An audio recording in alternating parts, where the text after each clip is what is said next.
Sunday morning greetings, dear friends.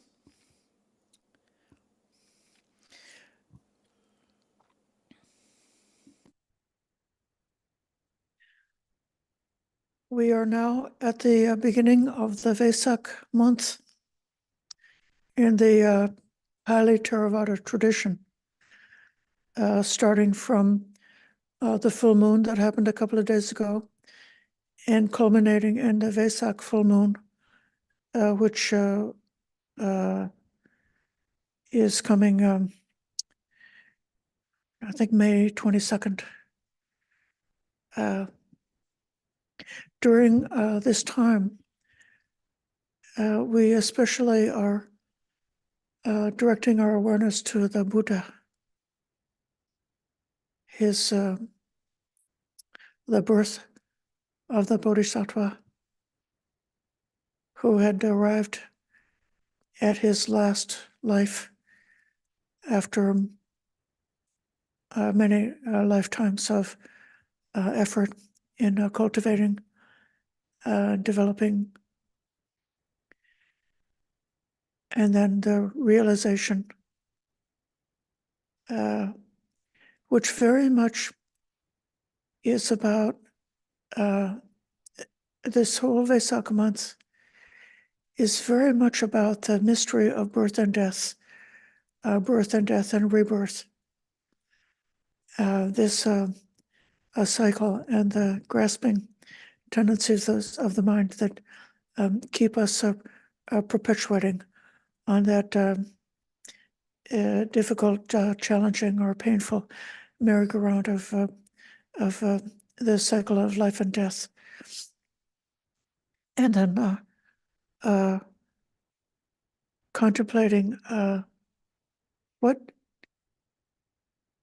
is actually the significance of pulling the plug on that engine of grasping, allowing that merry-go-round to come to a halt.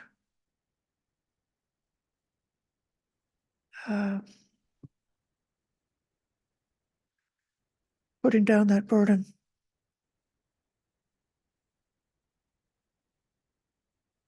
Experiencing that freedom.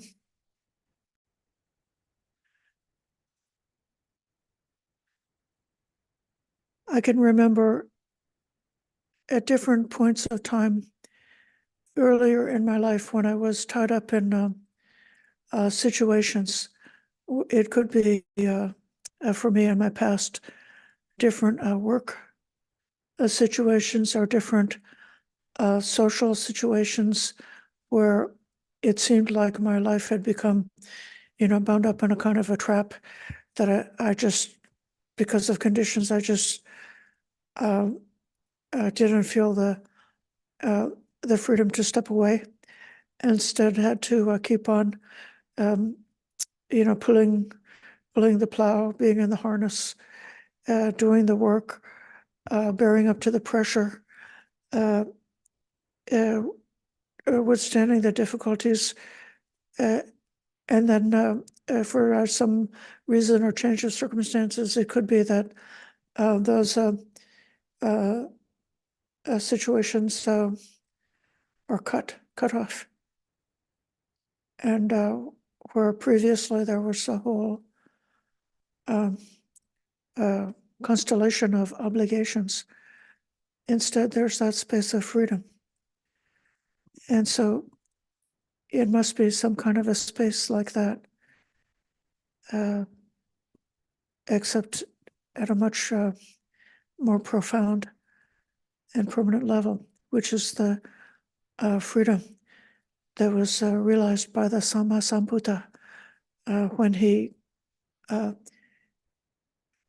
let go of the last taint of ignorance and realized this is the last life.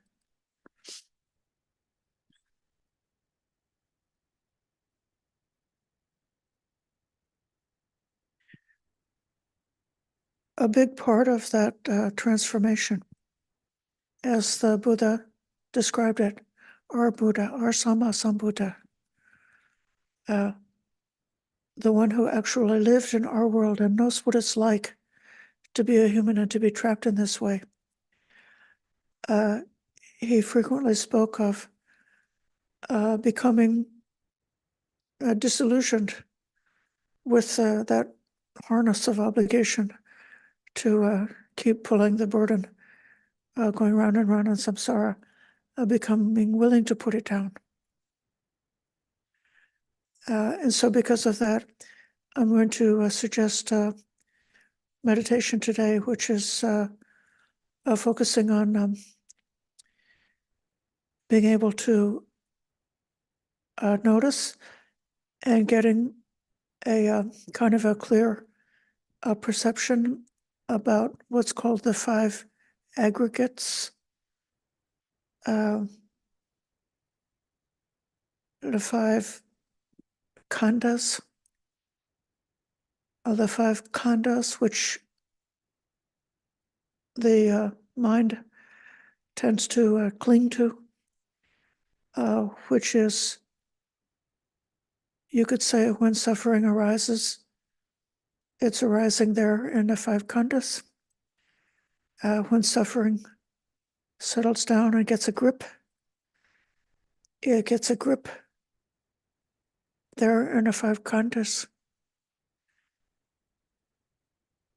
And when we can clearly see what's happening with mindfulness, then it's possible to lose the infatuation, or to just by coming out of blindness towards what these five khandhas are and how they work. When we see clearly what they are and how they work, then sometimes we can experience freedom. So this is my preamble for today, and we may be dancing around this subject also later on this week in the Sutra study this afternoon and in the talk on Tuesday, thinking about um, what does it mean about taking a birth, and what does it mean about actually being willing to let go.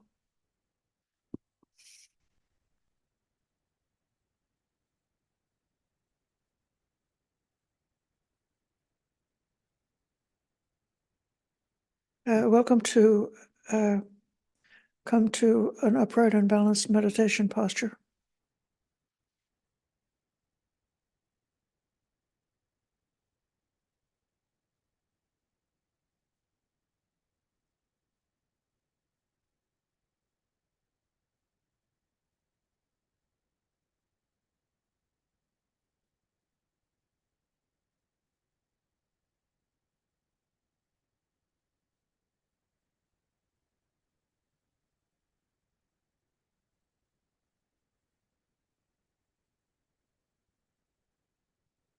Letting go of the string of activity that we were in today. Any excitement or agitation from before. Make the determination to stop feeding that engine, allowing it to wind down and come to stillness.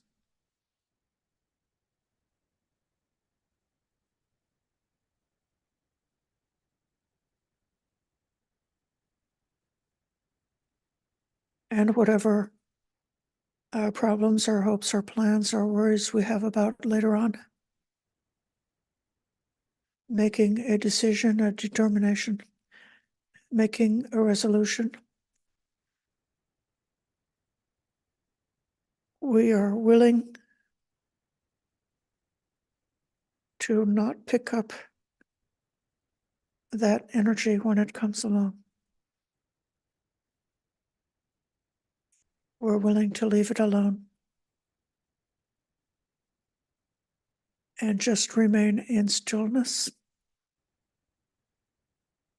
with only one project, and that is to be aware of what's going on in the here and now.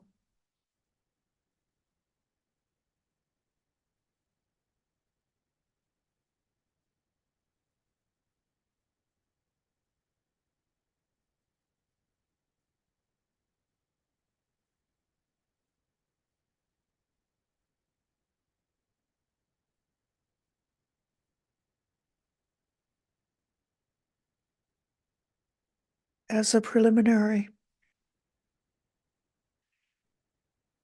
taking a minute to be aware of our state of mind, and you could say our emotional state right now. If there's any persisting thoughts or racing thoughts, just noticing that.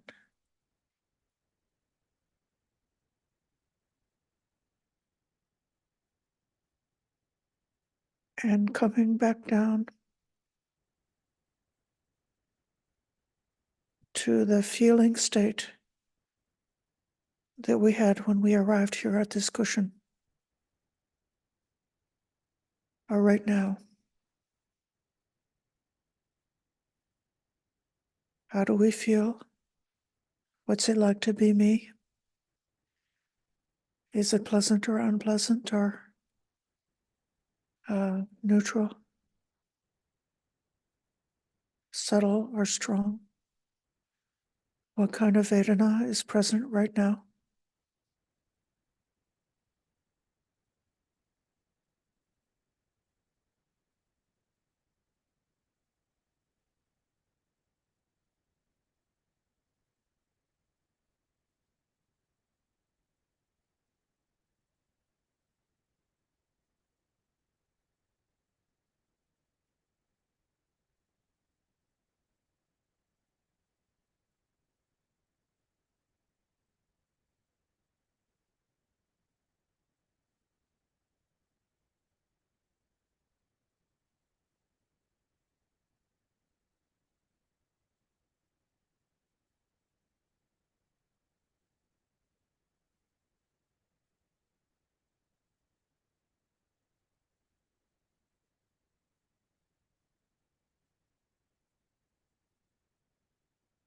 Noticing the state of the body right now. This is still preliminary. Just reviewing the body.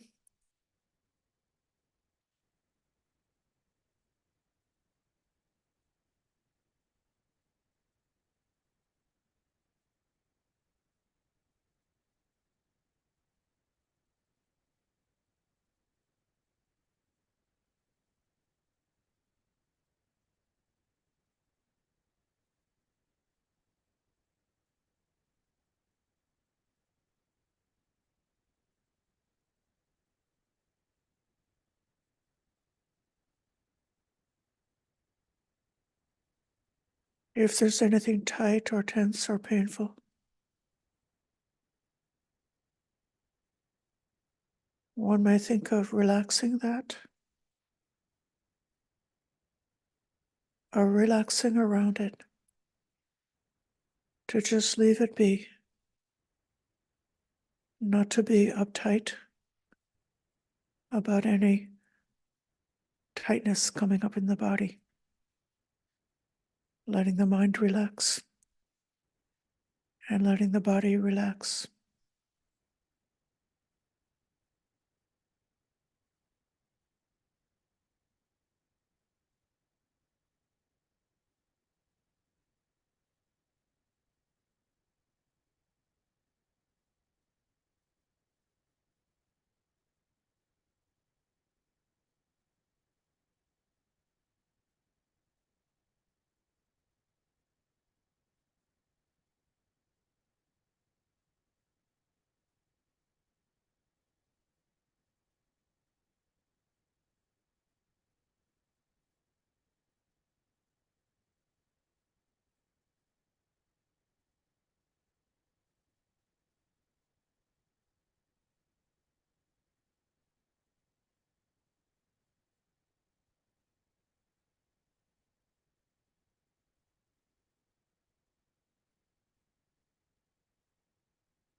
bringing awareness to the breath.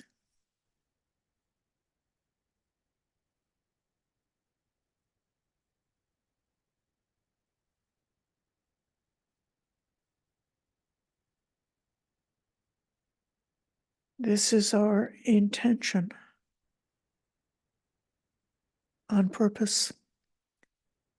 We direct awareness to notice the breath.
Aware of the in-breath and the out-breath.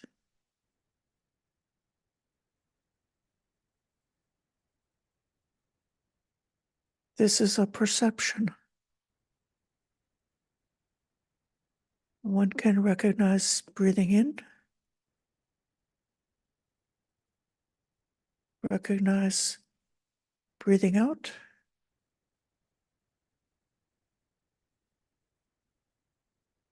recognize the space between breathing in and breathing out.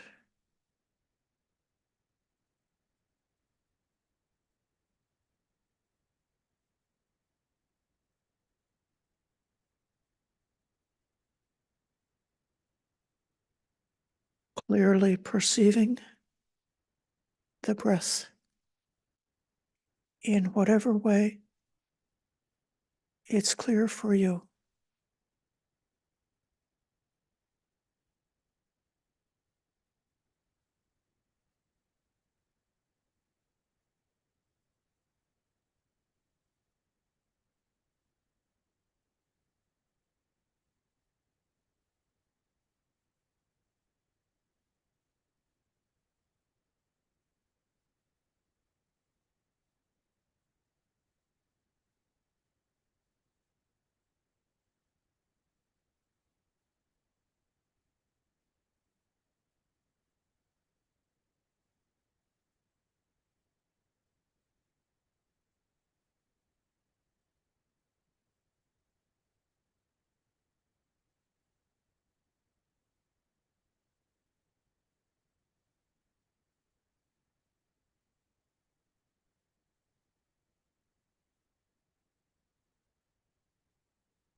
Aware of the feeling tone with the breath. Pleasant, unpleasant, neutral.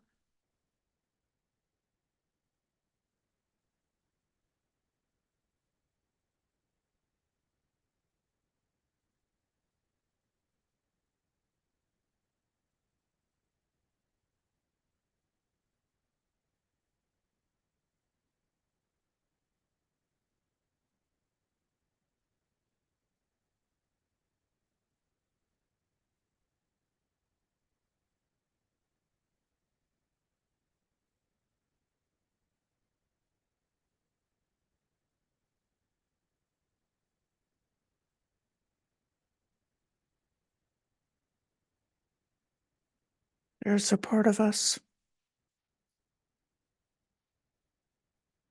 that understands how breath is essential to life.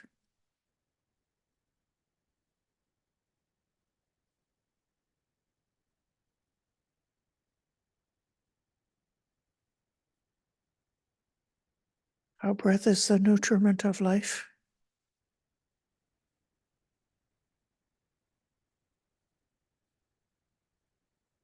The Vedana, the feeling,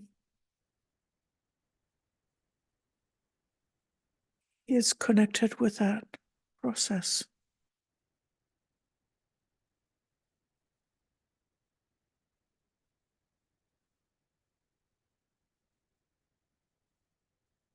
Breathing to live.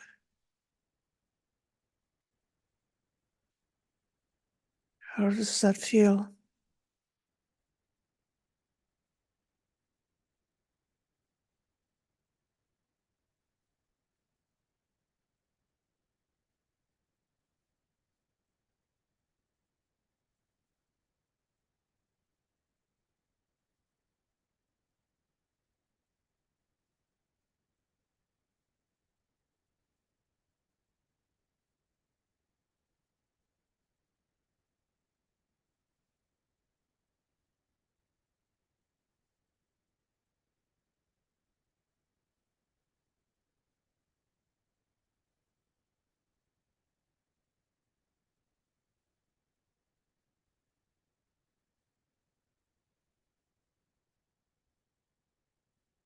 And aware of the material breath,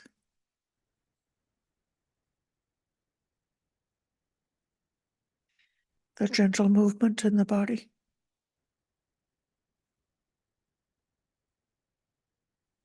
the coolness of the in-breath, the warmth of the out-breath.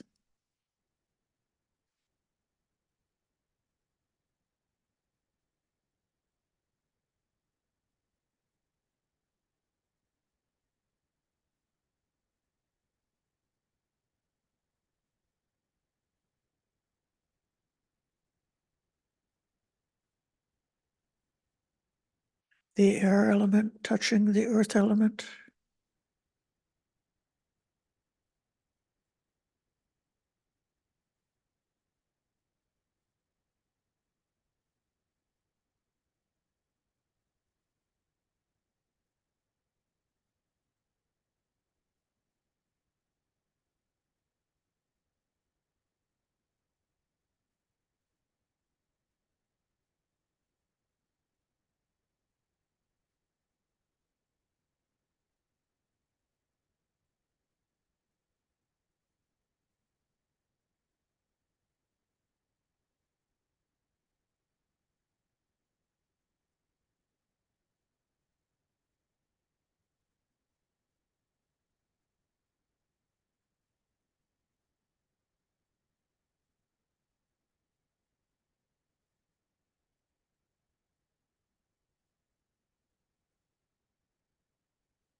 feeling the breath all over the body,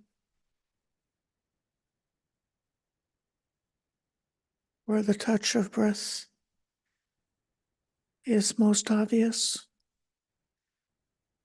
and where the touch of breath is more subtle. Aware of the entire breath body.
Aware of the pleasant feeling, how much we like to breathe, the wonderful breath.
Perceiving the in-breath and the out-breath.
Aware of the mind which cognizes all of it. The body, the breath, the perception, the feeling, the intention to be aware.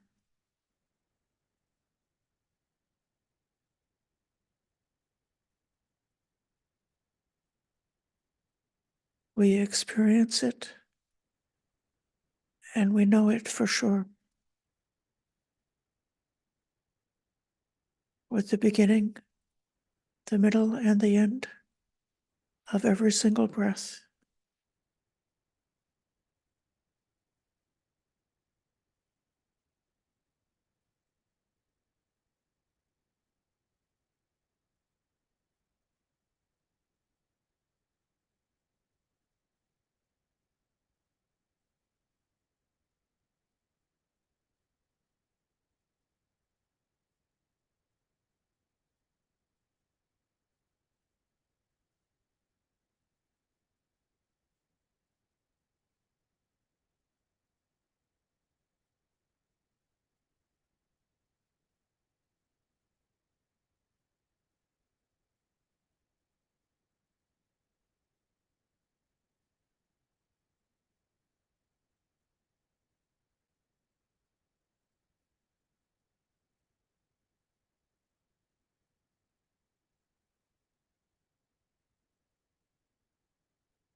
And if the mind moves away from the breath,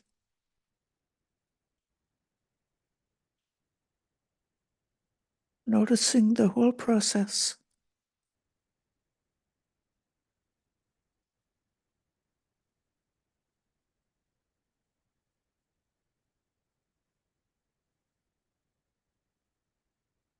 the mind choosing to go to the dog barking rather than breath, the like and dislike,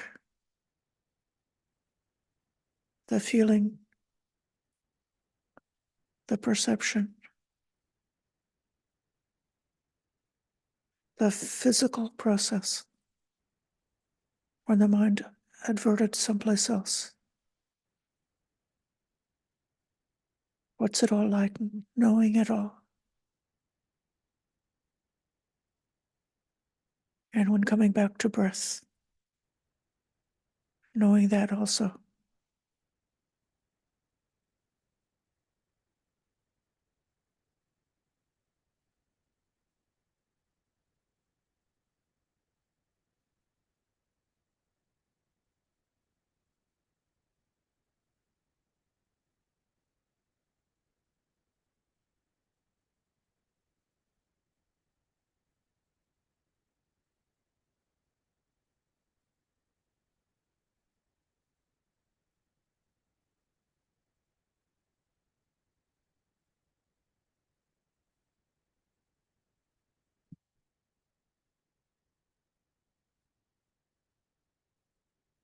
And use the word stay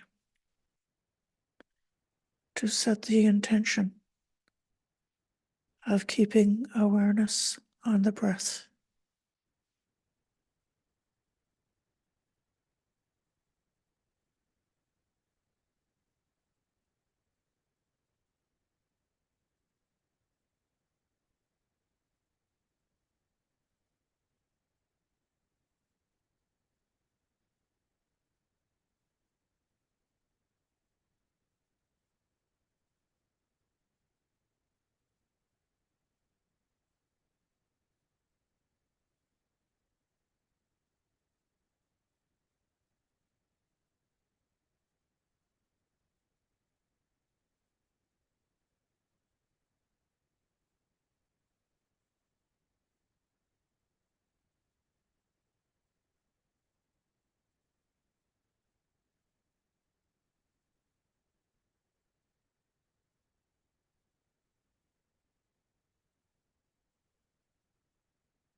aware of the physical breath,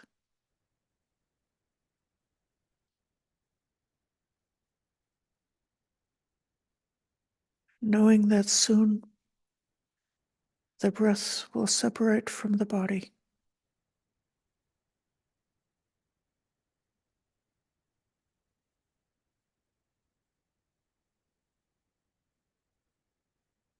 The elements separate. The earth, the heat, the liquid, the air separates and breaks up.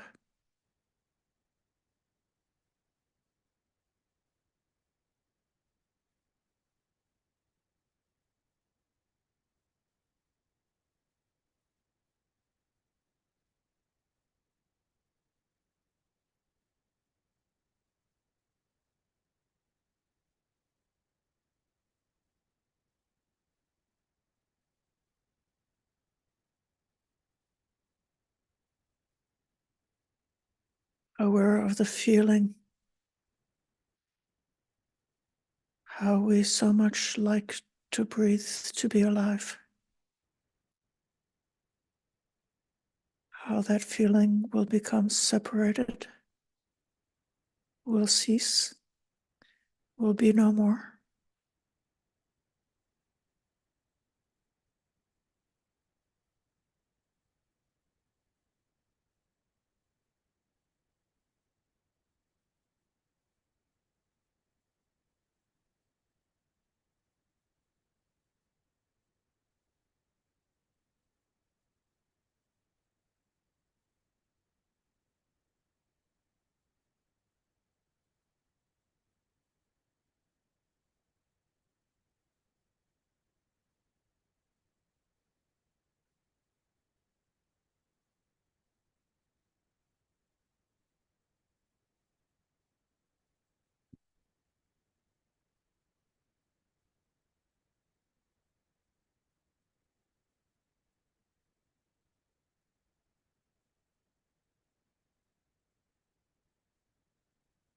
Aware of perception,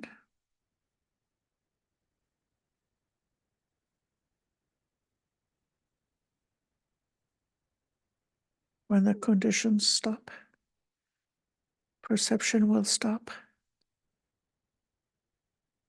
The perception of breathing in will disappear. The perception of breathing out will disappear.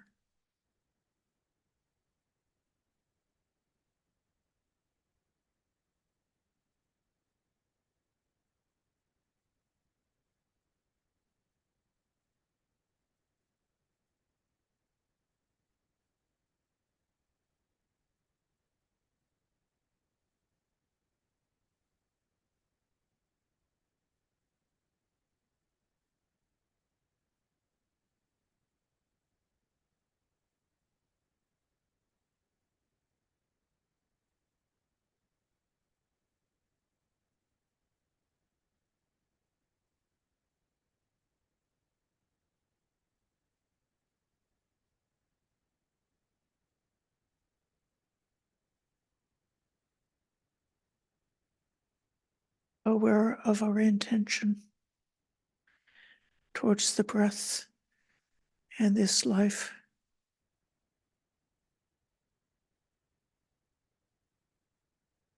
Is the intention reaching for more life?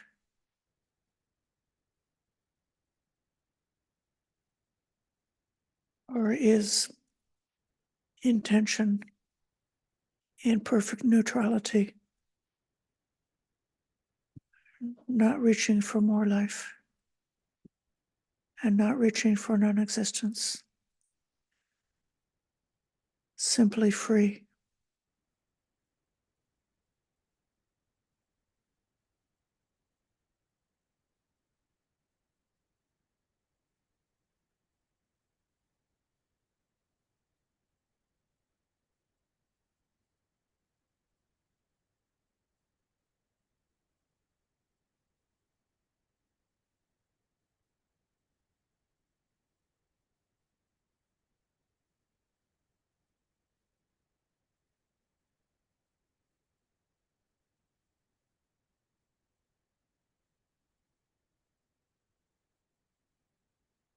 and the knowing mind, which cognizes all of it.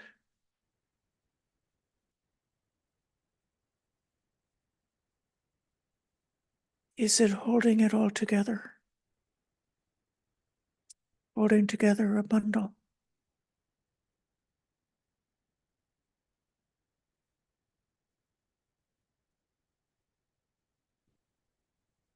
Or is that knowing factor able to let go and stop holding, stop clinging?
I welcome any comments about how this meditation was for you, or any questions about this meditation.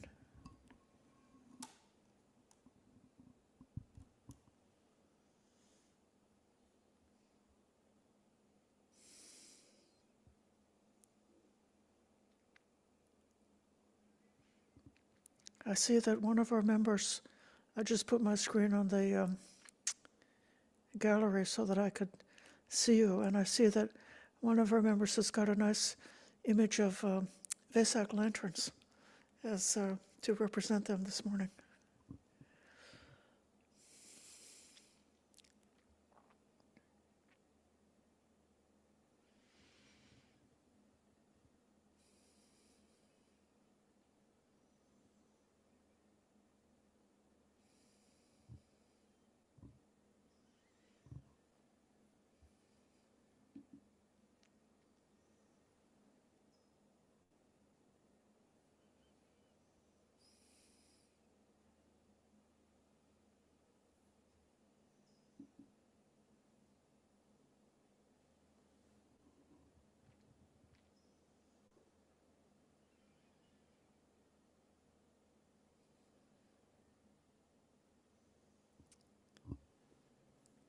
Okay, Judy.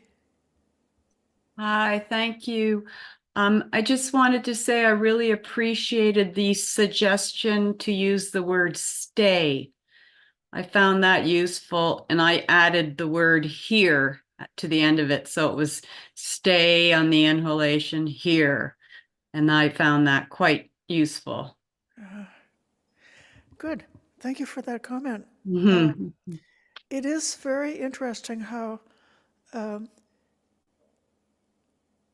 beneficial one single word, a very, very, very simple phrase can be, to be just enough to keep the meditation aimed in a certain direction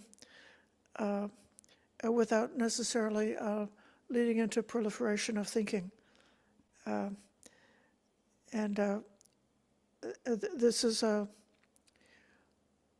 subject that I happened to come across a very experienced meditation teacher who was saying that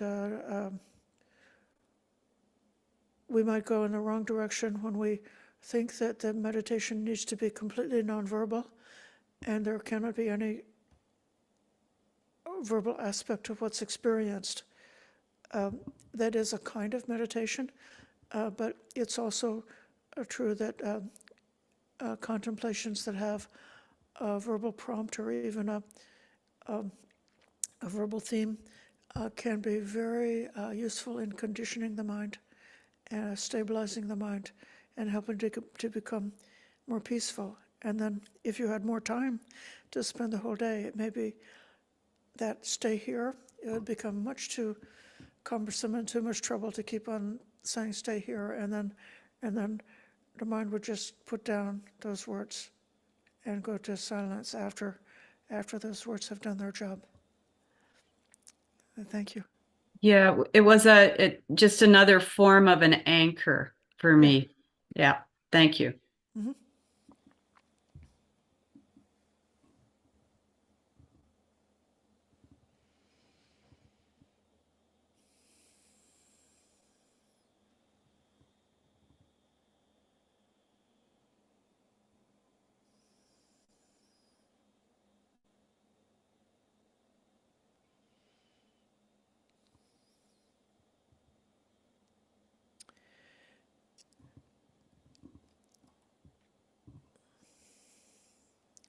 Amber. Hi, everybody. Thank you for the class today. I just want to say also that was very helpful, the last share too, in the feedback about the phrases. For some reason, I find it almost more difficult just focusing on just the breath. I always end up using the senses, sound, or even touch, even the legs touching the chair, etc. Or other meditations that I found helpful. But anyways, so I'll give that a try, even the stay or the stay there. I think that might actually be very helpful, just to that little bit of extra to keep you drawn into the moment. So thank you. I appreciate that. Any theme of meditation which has sort of got a boundary can be extremely useful. The body meditation that encompasses all of the sensations arising in the body is a perfectly good kind of meditation. It tends to be a bit more, keeping the mind a bit more active, and then if one is going to a more narrow topic, is even more still. One of my ideas is that just trying to notice breathing in, breathing out can be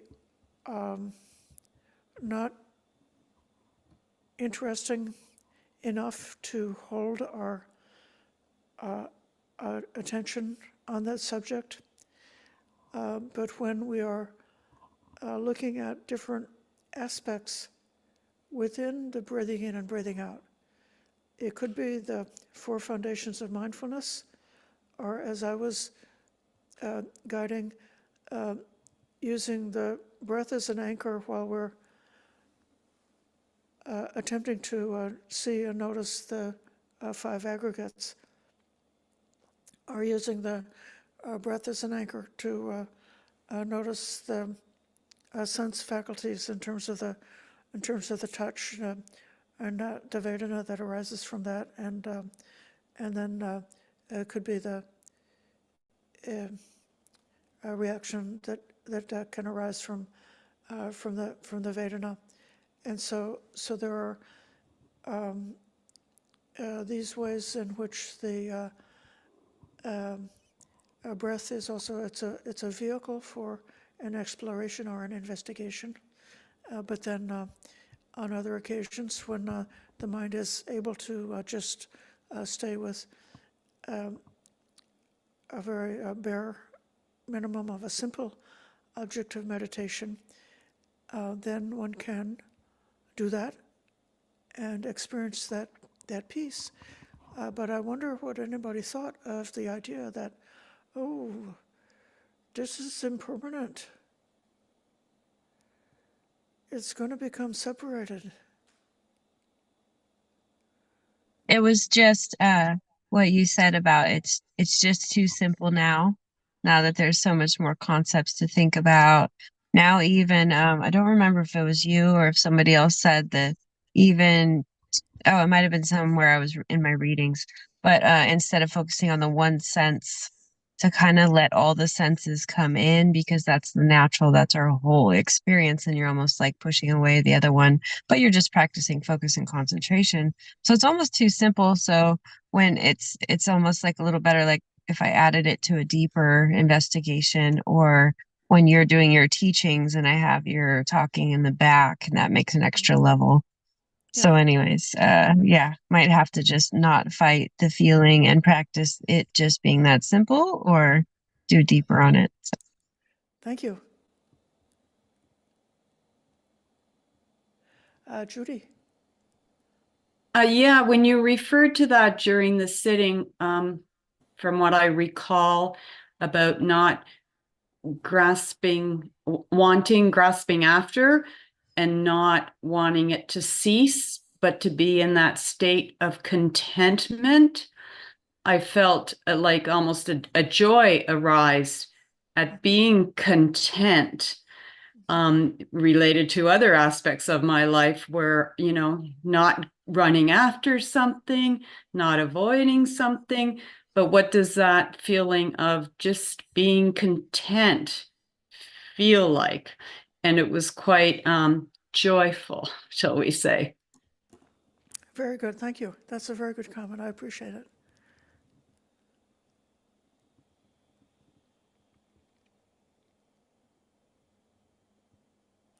Elaine. I do wonder, because it's meditation and the breath is a peaceful sensation for me, and I try to go there when I'm feeling sick, or when I have a problem. So ending the end of breath would be a concern if that's your go-to place at the end of your life. That's where you want to be. So yeah, maybe you could speak more about that. Well, it's possible for enlightenment to happen at the last moment.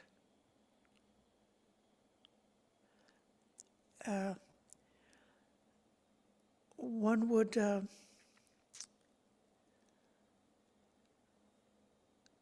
be aware of the breath without clinging to it.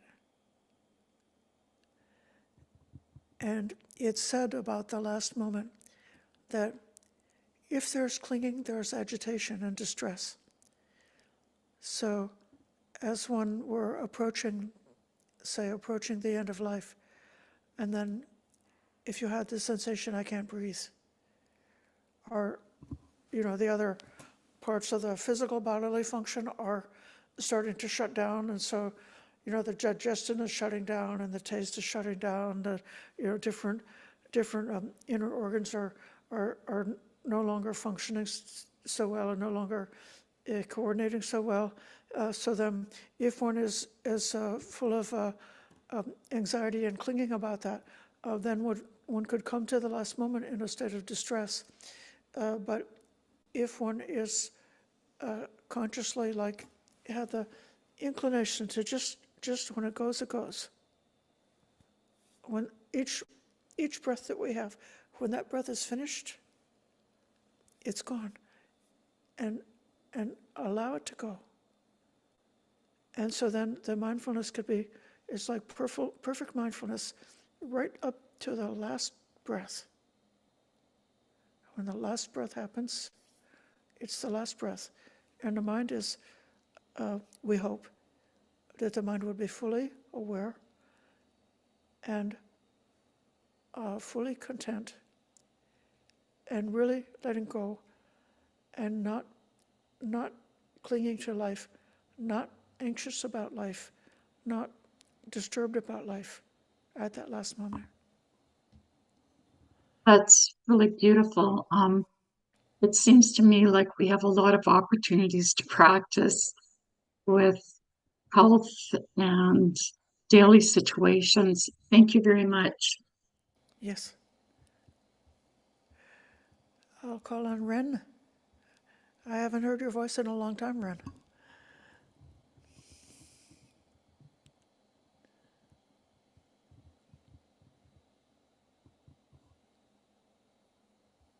I think you're muted.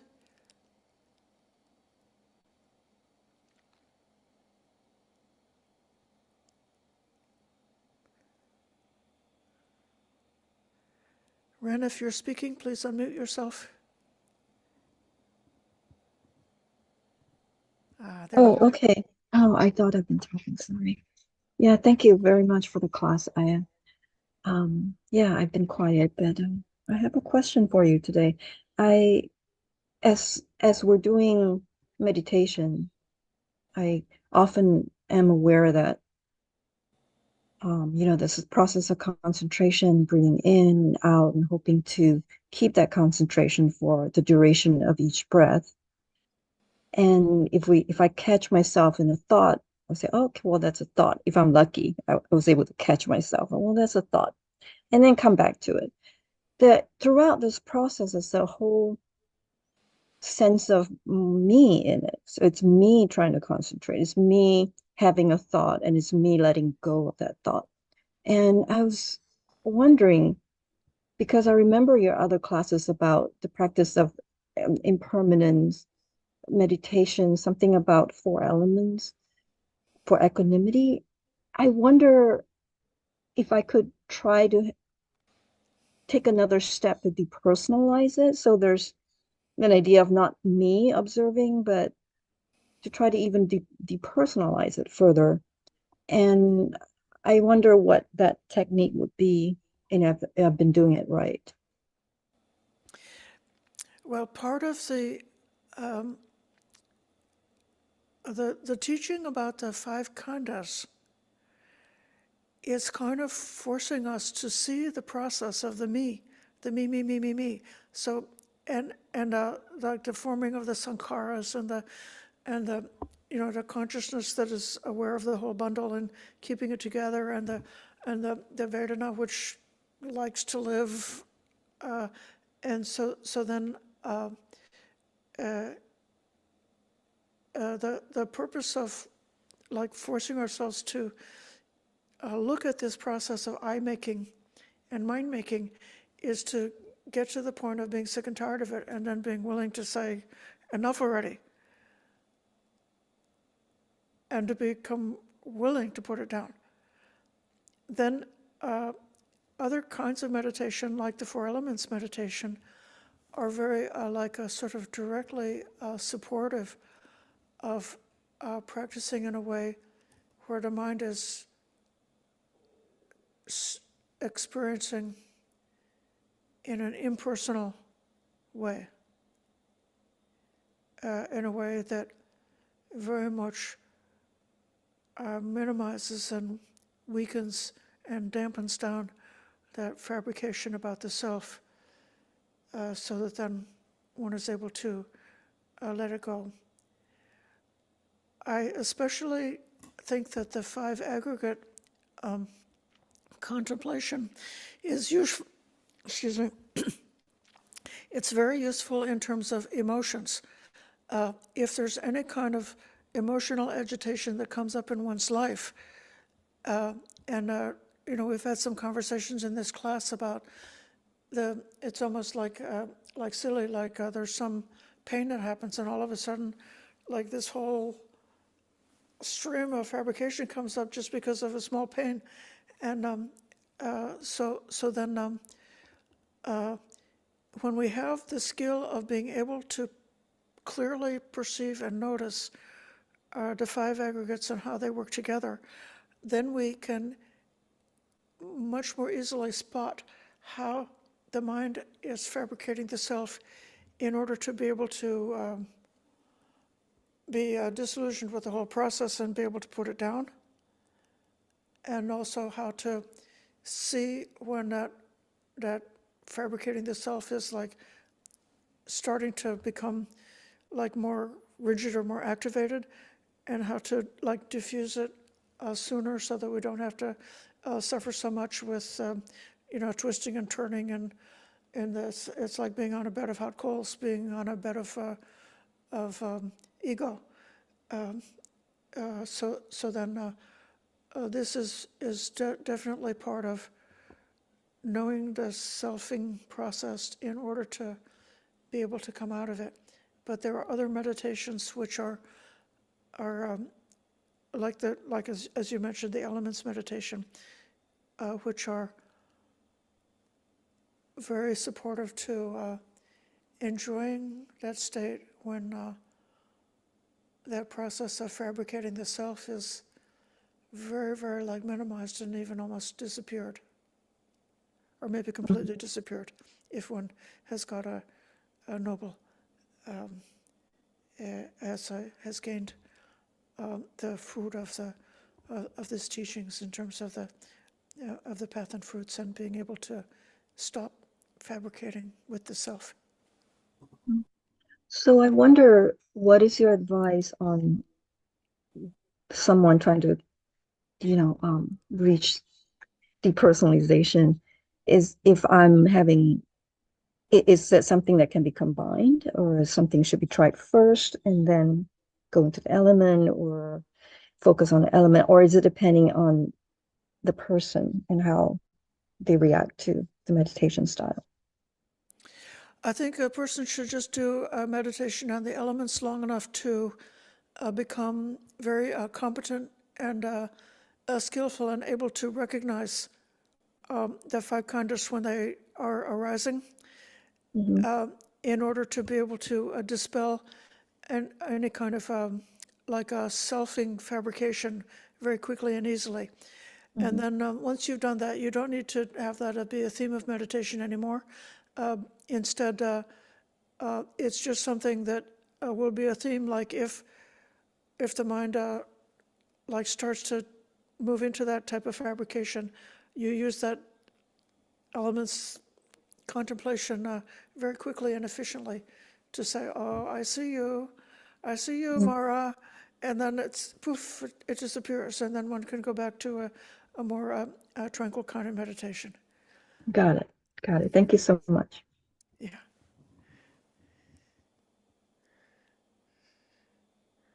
Okay, this may be enough for now. I really appreciate your everybody's attendance this morning, your good efforts to practice, and your patient listening. We can close by giving respect to the Triple Gem.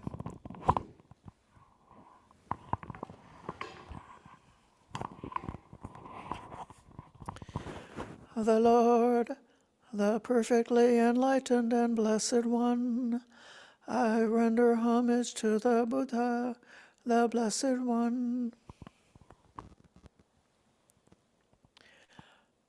The teachings so completely explained by him, I bow to the Dhamma.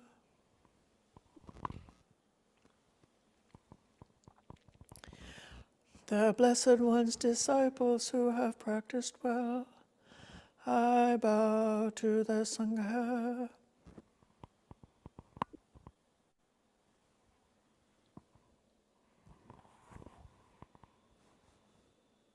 Sadhu, sadhu, sadhu.